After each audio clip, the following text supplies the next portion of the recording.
Before coming to Delhi, she had been living in the Ambala cantonment, where many white foreigners were her customers. Because she spent time with them, she had picked up 10 or 15 English phrases. She didn't use them in everyday conversation, but when she came to Delhi and her business failed to take off, one day she said to her neighbor, Tamancha John, "This life very bad," meaning that life was miserable when there was nothing to eat. In Ambala cantonment, her work had gone very well. The white soldiers would come to her after drinking, and within 3 or 4 hours she could handle 8 or 10 of them and make 20 to 30 rupees. Compared to men of her own country, these foreigners were much better customers. It's true they spoke a language Sultana didn't really understand, but that very ignorance worked in her favor. If they asked for a discount, she would shake her head and say, "Sahib, I don't understand what you are saying." And if they crossed the line and became too handsy, she would start cursing them in her own language. When they stared at her in confusion, she would say sweetly, "Sahib, you are a complete fool, a real bastard, you understand?" She said all this without any harshness in her tone, almost affectionately. The foreigners would burst out laughing, and when they laughed, Sultana thought they looked exactly like the fools she was calling them. But ever since she had come to Delhi, not a single white man had come to her place. 3 months had passed in this city where she had heard that the great British officials lived, the ones who escaped to Shimla during the summer heat. Yet only 6 men had come to her. Just 6. That meant barely 2 a month. And from those 6 customers, she had earned, God be her witness, only 18.5 rupees. No one was willing to pay more than 3 rupees. Sultana had quoted a rate of 10 rupees to 5 of them, but strangely, every single one replied, "We won't pay a single coin more than 3 rupees. She couldn't understand why each of them thought she was worth only 3 rupees. So when the 6th man arrived, she spoke plainly. "Look, I charge 3 rupees per session. If you even try to pay a penny less, I won't take it. Now it's up to you. Stay if you want, or leave." The man didn't argue and stayed. When he went into the other room and began taking off his coat after the doors were shut, Sultana said, "Give me 1 rupee for milk." He didn't give her a full rupee, but he pulled a shiny new half-rupee coin, stamped with the new king's image, from his pocket and handed it to her. Sultana quietly accepted it, thinking to herself that something was better than nothing. 18.5 rupees over 3 months. The rent of the kotha was 20 rupees a month. The landlord called it a flat, using an English word. Inside this flat was a kind of toilet where, by pulling a chain, all the filth disappeared at once into a pipe below, pushed down by a strong rush of water, making a loud noise. At first that noise terrified her. The very first day, when she went into the toilet to relieve herself, her lower back was aching badly. After finishing, when she tried to stand up, she grabbed the hanging chain for support.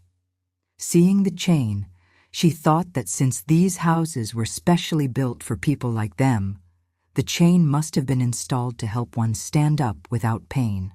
But the moment she pulled the chain to rise, there was a rattling sound above her head, and suddenly water burst out with such a loud roar that a scream escaped her mouth in fear.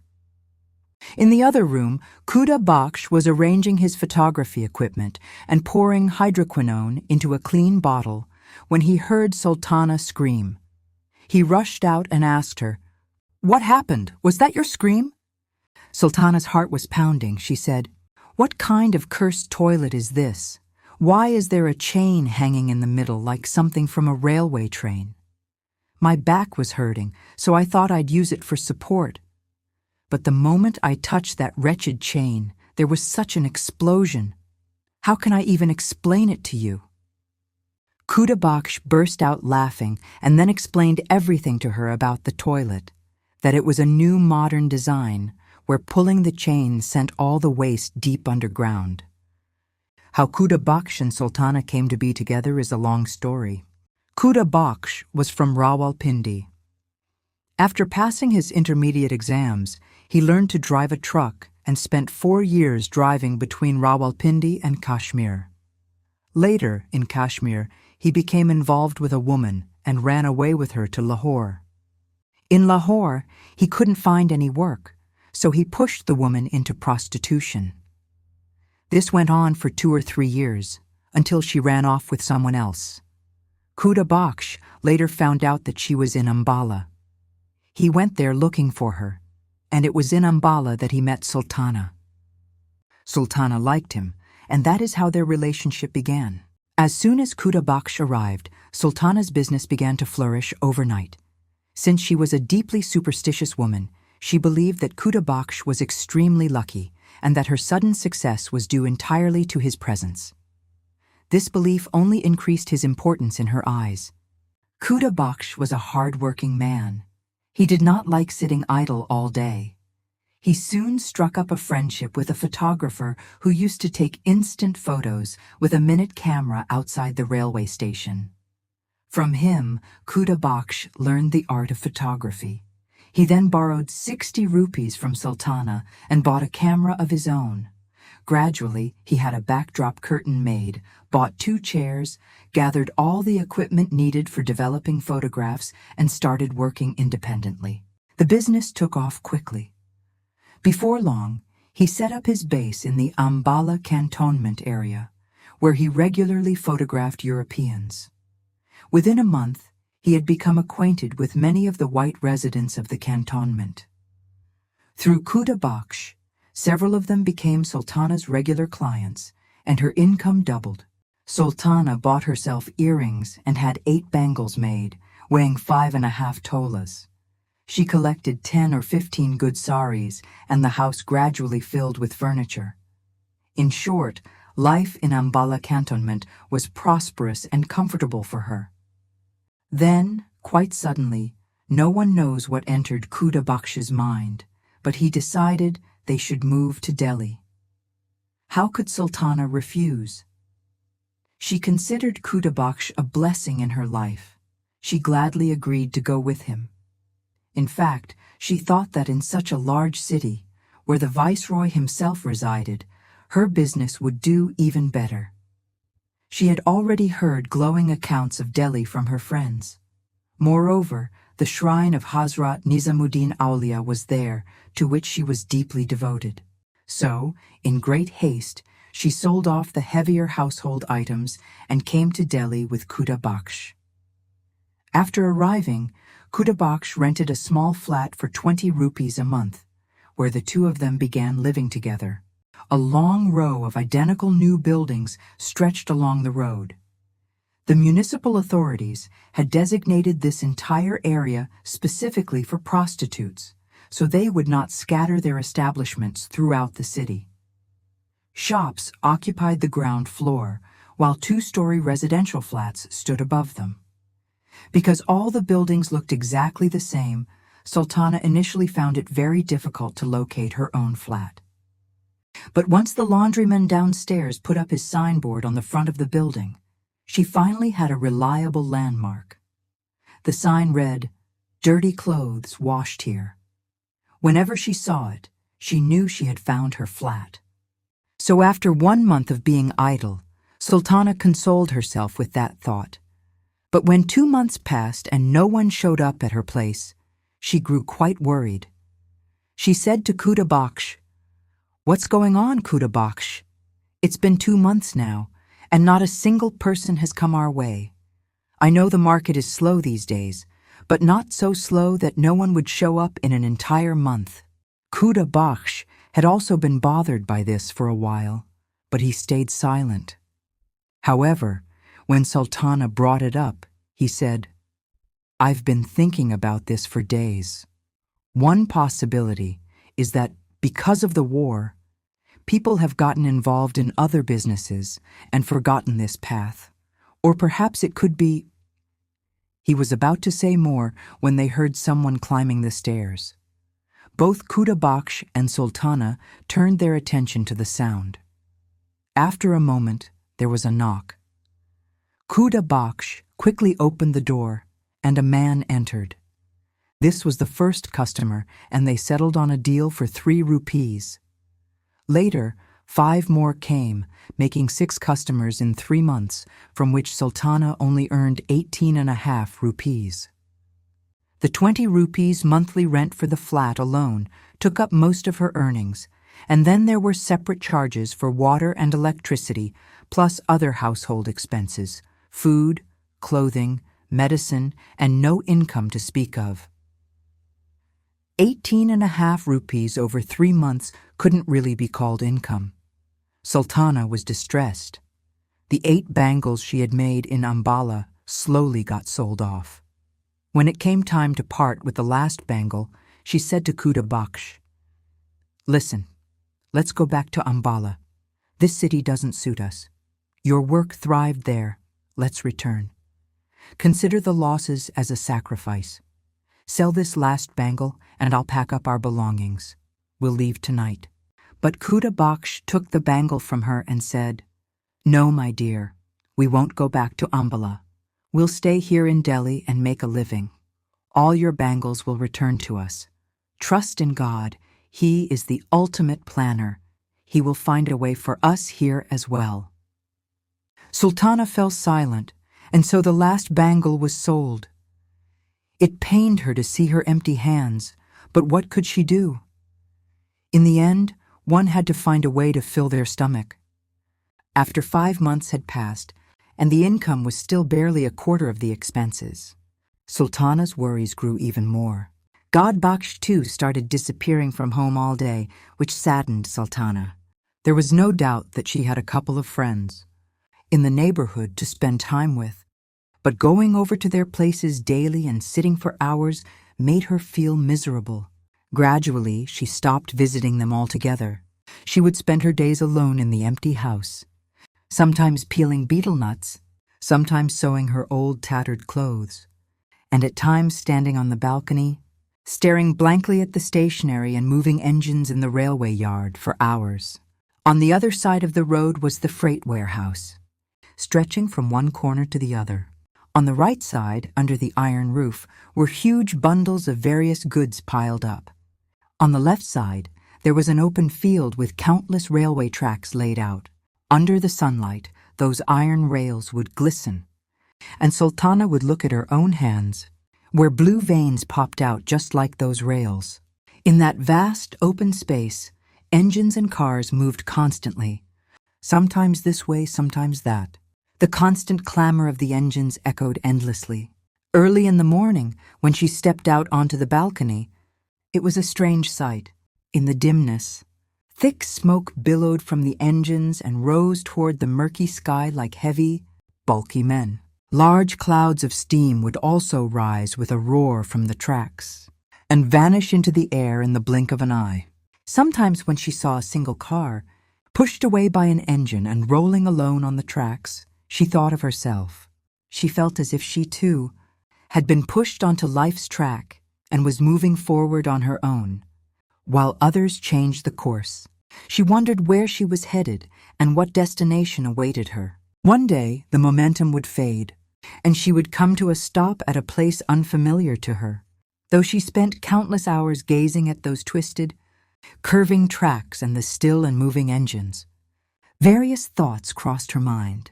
When she lived in Ambala Cantonment, her home was near the station, but she never viewed things that way back then. Now sometimes she thought of the railway network as a giant brothel, with many cars being pushed around by hefty engines, reminiscent of the wealthy men who once visited her home in Ambala. And sometimes, when she saw an engine slowly passing by a line of cars, she felt as if someone was looking upward from the upper floors of a brothel's market. Sultana believed that such thoughts were signs of a troubled mind, so whenever they arose, she stopped going to the balcony. She repeatedly told God Baksh, "Please have mercy on me. Stay home. I'm lying here all day like a sick person." But he would always reassure her, "My dear, I'm out earning for us," after 5 months had gone by, and their income was still not even a quarter of their expenses. Sultana's anxiety grew worse. Godbaksh had also started staying away from home all day, which troubled her deeply. It wasn't that she lacked company. There were 2 or 3 women in the neighborhood she could visit. But going to their houses every day and sitting there for hours felt humiliating to her. So, little by little, she cut off all contact with them. She spent her days alone in the silent house. Sometimes she would sit peeling betel nuts. Sometimes she stitched her old, torn clothes. And sometimes she stepped out onto the balcony and stood by the railing, staring aimlessly for hours at the motionless and moving engines in the railway yard across from her. Across the road was the freight depot, stretching from one end to the other. On the right side, under an iron roof, huge bundles lay piled up, surrounded by stacks of all kinds of goods. On the left was an open field crisscrossed with countless railway tracks. When the iron rails glinted in the sunlight, Sultana would look at her own hands, where blue veins stood out, raised like those same tracks. In that wide, open space, engines and rail cars were always moving, this way and that. The constant clanking and hissing of the engines echoed endlessly. Early in the morning, when she came out onto the balcony, the scene felt strange and unsettling. In the hazy light, thick smoke poured from the engines and rose toward the dull sky like heavy, bulky men climbing upward. Huge clouds of steam burst up from the tracks with a roar and dissolved into the air in seconds.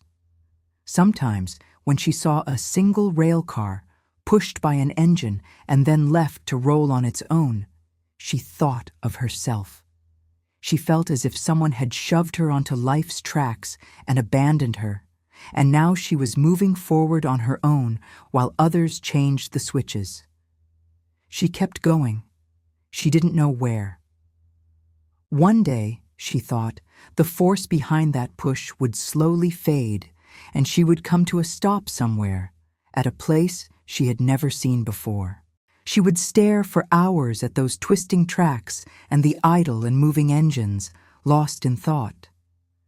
When she lived in Ambala cantonment, her house had been close to the station, but she had never looked at these things this way back then. Now, at times, the tangled web of tracks before her, and the steam and smoke rising from everywhere, felt like a massive red light district. There were many rail cars, pushed around by a few thick, powerful engines. Sometimes those engines reminded her of the wealthy men who used to visit her in Ambala, and sometimes, when she saw an engine moving slowly past a line of cars, it felt as if a man were walking through a brothel market, looking up toward the rooms above. Sultana believed that thinking this way would drive her mad. So whenever such thoughts crept in, she stopped going out onto the balcony. Again and again, she said to Godbaksh, "Please, have some mercy on me. Stay at home. I lie here all day like an invalid." But each time he soothed her by saying, "My love, I'm out trying to earn something. God willing, things will turn around in a few days." But 5 full months had passed, and neither Sultana's fortunes nor Godbaksh's had turned around. The month of Muharram was approaching, but Sultana had nothing to make black garments from. Mukhtar had ordered a new style of shirt from Lady Hamilton, with sleeves made of black georgette. To match it, she had black satin trousers that shimmered like coal. Anwari had bought a very elegant silk georgette sari and told Sultana that she would wear a white, busky petticoat underneath, since that was the latest fashion. To go with the sari, Anwari also brought a delicate pair of black velvet shoes. When Sultana saw all these things, she felt a deep sadness realizing she couldn't afford such attire for Muharram. Returning home after seeing Anwari and Mukhtar's outfits, Sultana felt heavy-hearted. It seemed as though a painful lump had formed inside her. The house was completely empty, and Godbaksh was, as usual, away. She lay down on the carpet with a pillow under her head for a long time. But when her neck stiffened from the position, she went out to the balcony to clear her mind of sorrowful thoughts. In front of her, there were railway carriages standing on the tracks. but no engine was in sight. It was evening, and after the sprinkling, the dust had settled. People in the market began heading home quietly after a bit of spying around. One such man looked up at Sultana with a curious gaze, and she smiled, forgetting about him as an engine finally appeared on the tracks. Sultana began to look at it more closely, and slowly the thought came to her that the engine too seemed dressed in black. To rid herself of this strange thought, she looked toward the road and saw the same man standing by a cart, the one who had gazed at her earlier. Sultana gestured to him, and he looked around before asking, with a subtle hint, where he should come from. Sultana directed him, and he stood there for a moment before swiftly coming up. Sultana seated him on the rug. Once he was seated, she began the conversation by saying, "You seemed hesitant to come up." The man smiled at that. "How did you know? What was there to be afraid of?" To this, Sultana replied, "I said that because you stood there for a long time," and then came over after a moment of thought. Hearing this, he smiled again. "You misunderstood. I was actually looking at the upper floor, where a woman was giving a man the cold shoulder. I found that scene amusing. Then, when the green light came on in the balcony, I paused for a bit. I like green light. It's easy on the eyes." With that, he began to inspect the room and then got up. Sultana asked, "Are you leaving?" He replied, "No, I want to see your place. Show me all the rooms." Sultana then showed him each of the 3 rooms, and he inspected them quietly. When they returned to the room they had started in, he said, "My name is Shankar." For the first time, Sultana looked closely at Shankar. He was of average height and plain in appearance, but his eyes were remarkably clear and sometimes held a strange gleam. He had a muscular build and his temples were graying. He wore gray warm trousers and a white shirt with a collar that stood upright. Shankar sat on the rug in a way that made it seem as if Sultana were the customer. This made Sultana a bit uneasy, so she said, "Well, what do you want?" Shankar, still seated, then lay down. "What should I want? You called me here." When Sultana stayed silent, he sat up again. "Let me explain. Whatever you think, you're mistaken. I'm not the kind who gives things away. Like doctors, I have a fee. When I'm called, you have to pay the fee." Sultana was taken aback but couldn't help but laugh. "What do you do for a living?" Shankar replied, "The same as what you do." "What's that? What do you do?" I don't do anything." "Well, I don't do anything either." Sultana, a bit annoyed, said, "That's not true. You must do something." Shankar calmly responded, "And you must do something too." "I just pretend." "Then I pretend too."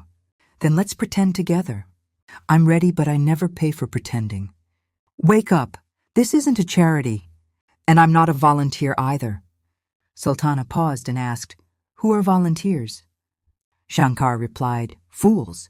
"I'm not a fool. But that man, Khuda Baksh, who lives with you, he's definitely a fool."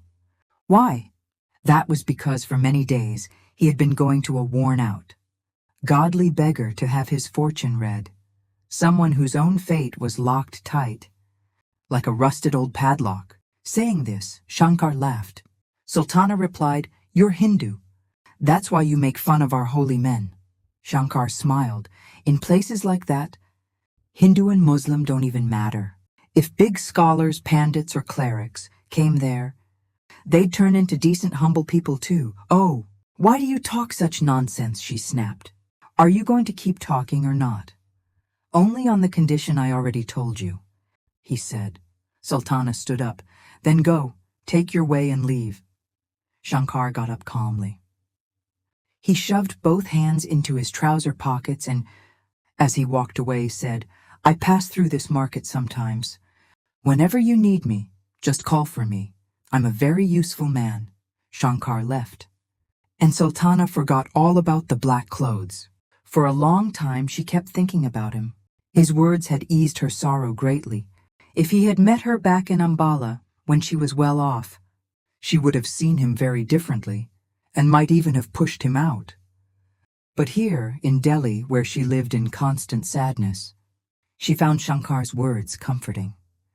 That evening, when Khuda Baksh returned, Sultana asked him, "Where have you been all day?" Kutabaksh was completely exhausted. He said, "I'm coming from near the old fort. A holy man has been staying there for some days. I go to him every day, hoping our luck will change." "Did he say anything to you?" she asked.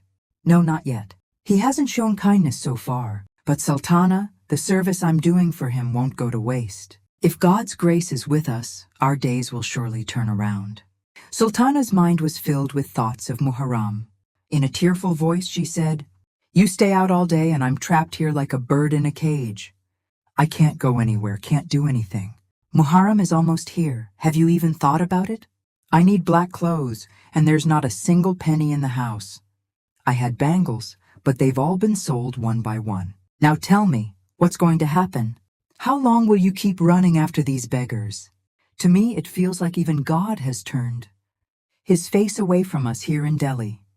Listen to me start your work again. At least we'll have some support." Kutabaksh lay down on the mat and said, "But to start that work, we need at least a little money. For God's sake, don't say such heartbreaking things anymore. I can't bear it. Leaving Ambala was truly a big mistake, but whatever happens is God's will, and it's always for our own good. Who knows? After enduring a little more hardship, we might Sultana cut him off. For God's sake, do something. Steal if you must, rob someone if you have to, but bring me cloth for one shalwar. I have a white bosky shirt lying here. I'll get it dyed. I also have a new white nylon dupatta, the one you brought me on. Daiwali, I'll have that dyed black too. I only lack fabric for a shalwar. Somehow get it for me. I swear by my life, you must bring it. May my curse fall on you if you don't." Kutabaksh got up. "Now you're insisting for no reason. How am I supposed to manage? I don't have money for opium. Do whatever it takes, but bring me 4.5 yards of black satin. Pray that tonight Allah sends 2 or 3 people. But you won't do anything. If you wanted, you could definitely arrange the money. Before the war, satin used to cost 12 or 14 annas per yard. But now it's 1.25 rupees per yard. How much will 4.5 yards cost?" "Well, if you insist, I'll find some way." Saying this, Kutabaksh got up. "Forget about all this now. I'll bring food from the hotel." The food arrived from the hotel, and they both ate and then went to sleep. Morning came. Kutabaksh went to the old fort's hermit, and Sultana stayed alone. She lay down for a while, then dozed off, wandered around the rooms, and after lunch, she took her white nylon dupatta and white bosky kurta to the laundry for dyeing. Besides washing, they also did dyeing there. After that, she returned and read movie books that contained stories and songs of films she had watched. As she read, she dozed off again, and when she woke up, it was 4 o'clock because the sunlight had reached the courtyard. After a bath, she wrapped herself in a warm shawl and stood on the balcony for nearly an hour. Evening fell. Lights were turning on, and the street below showed signs of life. The cold intensified a bit, but Sultana didn't mind. She had been observing the passing people and vehicles for a while. Suddenly, she spotted Shankar. As he reached the building, he lifted his head and smiled at Sultana. Unconsciously, she gestured for him to come up. When Shankar came up, Sultana was anxious about what to say, as she had called him without much thought. Shankar, however, was completely at ease, as if it were his own home, and casually lay down with a pillow under his head, just like before. When Sultana didn't speak for a while, he said, "You can call me 100 times and ask me to leave 100 times. I never get upset about such things." Sultana was caught in doubt and said, "No, sit down. Who's asking you to leave?" Shankar smiled at that. "So you accept my conditions?" "What conditions?" Sultana laughed. "Are you proposing marriage?" "Marriage and all that? Neither of us will ever get married, and those rituals aren't for people like us. Let's skip the nonsense and talk about something meaningful." "All right, what should we talk about?" "You're a woman. Start a conversation that'll lighten the mood for a while. There's more to life than just business." "There's more to it." Mentally, Sultana had already accepted Shankar. She said, "Be clear, what do you want from me?" "Exactly what others want." Shankar sat up. "What difference is there between you and others?" There's no difference between you and me, but there's a world of difference between them and me. Some things you must understand without asking. Sultana tried to grasp his words for a moment and then said, I get it. So what's your plan? You win, I lose. But I say, no one has ever accepted such a thing before. You're wrong. In this neighborhood, you'll find plenty of naive women who would never believe a woman could accept such humiliation as you have, yet you exist in thousands. Your name is Sultana, right? Yes, it is. Shankar got up and laughed. My name is Shukar. Funny names, aren't they? Come on, let's go inside. When Shankar and Sultana returned to the room with the mat, both of them were laughing about something unknown. As Shankar was about to leave, Sultana said, Shankar, will you do me a favor? Shankar replied, tell me first. Sultana hesitated. You'll say I want money, but... Go on, don't stop now. With courage, Sultana said, the Muharram season is coming, and I don't have enough money to get a black pair of trousers made. You know all my troubles. I already had my shirt and scarf dyed today. Hearing this, Shankar said, you want me to give you some money so you can get those trousers? Sultana quickly said, no, I mean, if possible. Bring me a black pair of trousers. Shankar smiled. Sometimes I might have some money on hand. I'll try my best. You'll have those trousers by the first day of Muharram. There, happy now? Looking at her silver bangles, Shankar asked, can you give me these bangles? Sultana laughed. What will you do with them? They're just simple silver bangles, maybe worth 5 rupees. Shankar said, I didn't ask for their price, just give them. All right, take them, Sultana said, handing them over. Later, she regretted it, but Shankar had already left. Sultana wasn't sure if Shankar would keep his promise. But on the first day of Muharram, at 9 in the morning, there was a knock at the door. She opened it and found Shankar standing there, handing her a package wrapped in newspaper. It's a black satin trouser. Check the fit, it might be long. I'm off now. Shankar smiled at her. So, you agree to my conditions? What conditions? Sultana laughed. Are you proposing marriage? Marriage and wedding? Neither of us will ever get married. Not in this lifetime. Those traditions aren't for us. Let's skip the nonsense and talk about something meaningful. All right, what should we talk about? You're a woman. Start a conversation that'll keep us entertained for a while. There's more to life than just business. There's more to it all. Mentally, Sultana had already accepted Shankar. She said, be clear. What do you want from me? What others want, Shankar replied, getting up. Then what's the difference between you and them? There's no difference between you and me, but between them and me, there's a world of difference. Some things you just have to understand on your own, not ask about. Sultana tried to grasp his words for a moment and then said, I understand. So what's your intention? You win, I lose. But I say, no one has ever accepted something like this before. You're wrong. In this neighborhood, you'll find innocent women who would never believe a woman could accept such humiliation as you do. Yet, despite their disbelief, there are thousands like you. Your name is Sultana, right? Yes, it is. Shankar got up and laughed. My name is Shukar. These names are all so strange. Come on, let's go inside. When Shankar and Sultana returned to the room with the rug, both of them were laughing for reasons unknown. When Shankar was about to leave, Sultana said, Shankar, will you do me a favor? Shankar replied, tell me first. Sultana felt a bit embarrassed. You'll say I want money, but... Go on, don't stop. With courage, Sultana said, the thing is, Muharram is coming, and I don't have enough money to get a black trouser made. You've heard all my troubles. I already had the shirt and dupatta that I got dyed today. Hearing this, Shankar said, you want me to give you some money so you can get the trouser made? Sultana quickly clarified, no, I mean, if possible, just bring me a black trouser. Shankar smiled. Sometimes I have a bit of money in my pocket, I'll try. You'll get the trouser by the first day of Muharram. There, happy now? Looking at her trinkets, Shankar asked, "Can you give me these trinkets?" Sultana laughed. "What will you do with them?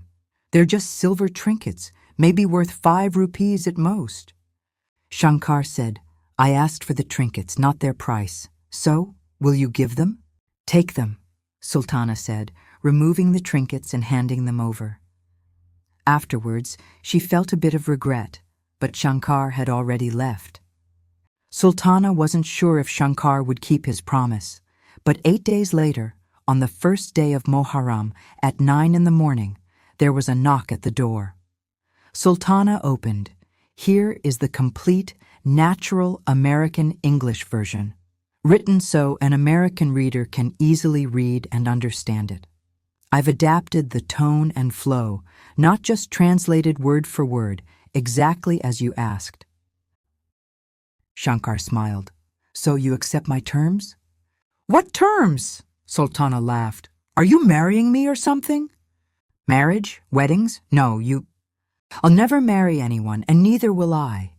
Those rituals aren't meant for people like us. Forget that nonsense. Talk about something real." "All right," she said. "What should I talk about?" "You're a woman," he replied. "Say something that can distract the heart for a little while. Life isn't only about business and survival. There's more to it than that." By now, Sultana had already accepted Shankar in her mind. She said plainly, "Say it clearly. What do you want from me?" "The same thing everyone else wants," Shankar said, sitting up. "Then what makes you any different from the others?" "There's no difference between you and me," he said, "but there's a world of difference between me and them. Some things aren't meant to be asked. They're meant to be understood." Sultana thought about his words for a moment, then said, "I understand." "So," he asked, "what's your decision?" "You win, I lose," she said. "But I'll say this, no one has ever accepted something like this before." "You're wrong," Shankar replied. "In this very neighborhood, you'll find simple, innocent women who would never believe that a woman could accept the kind of humiliation you've accepted without even feeling it. Yet despite their disbelief, there are thousands like you. Your name is Sultana, right?" "Yes," she said, "Sultana." Shankar stood up and laughed. "My name is Shukar. Strange names, aren't they? Come on, let's go inside." When they returned to the room with the floor mat, both of them were laughing. No one knew why. As Shankar was about to leave, Sultana said, "Shankar, will you listen to one thing I say?" "Tell me first," he replied. She hesitated, feeling a little embarrassed. "You'll say I'm trying to charge you, but—" "Go on," he said. "Why did you stop?" Gathering her courage, she said, "Muharram is coming, and I don't have enough money to get a black shalwar made. You already know all my troubles. I had a shirt and dupatta, which I've given to be dyed today." Shankar said, "You want me to give you some money so you can get a black shalwar stitched?" "No," she said quickly. "I mean, if possible, you could just bring me a black shalwar." Shankar smiled. "It's rare that I ever have money in my pocket, but I'll try. You'll have it by the first day of Muharram. There. Happy now?" Then, looking at her earrings, he asked, "Can you give me those?" Sultana laughed. "What will you do with them? They're just simple silver earrings. At most, they're worth 5 rupees. "I didn't ask their price," Shankar said. "I asked for the earrings, so, will you give them to me?" "Take them," she said, removing the earrings and handing them over. She felt regret immediately, but Shankar was already gone. Sultana wasn't at all sure he would keep his promise. But 8 days later, on the first morning of Muharram, at 9 o'clock, there was a knock at the door. She opened it and found Shankar standing there. He handed her something wrapped in newspaper and said, "It's a black satin shalwar. Check it. Might be a bit long. I'm leaving now." He gave her the shalwar and left without saying anything else. His pants were wrinkled, his hair messy. It looked as though he had just gotten out of bed and come straight there. Sultana opened the paper. Inside was a black satin shalwar, exactly like the one she had seen at Mukhtar's place. She was overjoyed. The regret she had felt over the earrings and over the whole bargain disappeared because of the Shalwar and Shankar's honesty in keeping his word. At noon, she went downstairs and collected her dyed shirt and dupatta from the laundry. When she put on all 3 black garments, there was another knock at the door. She opened it, and Mukhtar walked in. Mukhtar looked at all 3 pieces of clothing and said, "The shirt and dupatta look dyed, but this shalwar is new.